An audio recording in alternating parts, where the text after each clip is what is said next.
There is a 4 billion euro fortress rising out of the farmland in southern Hungary, and it represents the greatest industrial heist of the 21st century.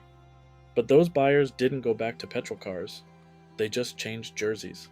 Today, I'm going to show you the shadow player that hijacked the market in under 3 years and why European leaders basically held the door open for them. Most Europeans still can't tell you what the name stands for, but they're about to be driving them. BYD. Build your dreams. In 1995, they weren't a car company. They were a battery startup for Nokia and Motorola flip phones. They only bought a failing car company in 2003 because they needed a giant four-wheeled case to hold their surplus batteries.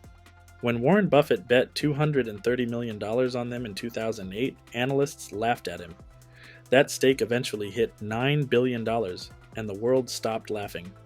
While Tesla spends its life negotiating with suppliers like Panasonic and LG, BYD is a vertical dictator.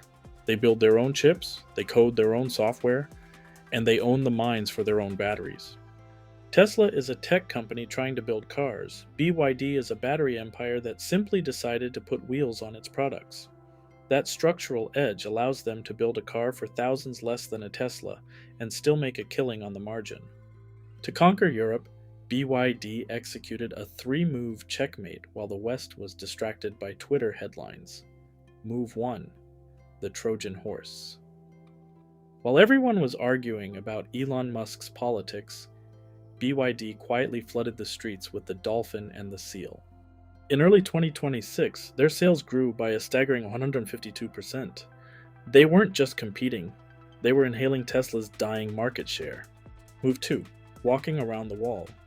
When the EU slapped 45% tariffs on Chinese imports to protect local brands, BYD just laughed. A car built in Szeged, Hungary is legally a European car. It pays zero tariffs. The EU didn't keep Chinese cars out, they just forced China to move its factories into the heart of the continent. Move 3: occupying the ruins. As European legends like Volkswagen shrink, they are leaving behind empty factories like hollowed-out shells.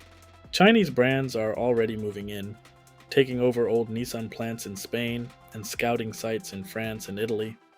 The industrial map of Europe is being redrawn in real time, and the new lines are being written in Mandarin. You have to ask, what was the plan? How did the world's most sophisticated trade bloc let this happen? The honest answer is that Europe didn't have a plan. It had 27 different arguments.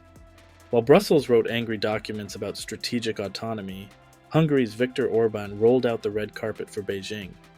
Germany, terrified of losing its car sales in China, actually voted against the tariffs, while France championed them in public and begged for Chinese investment in private.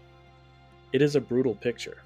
Europe spent 20 years and hundreds of billions in subsidies to build an EV-ready world. They banned the combustion engine, built the charging stations, and trained the customers. They built the stadium, sold the tickets, and then watched the away team walk onto the field and take the trophy.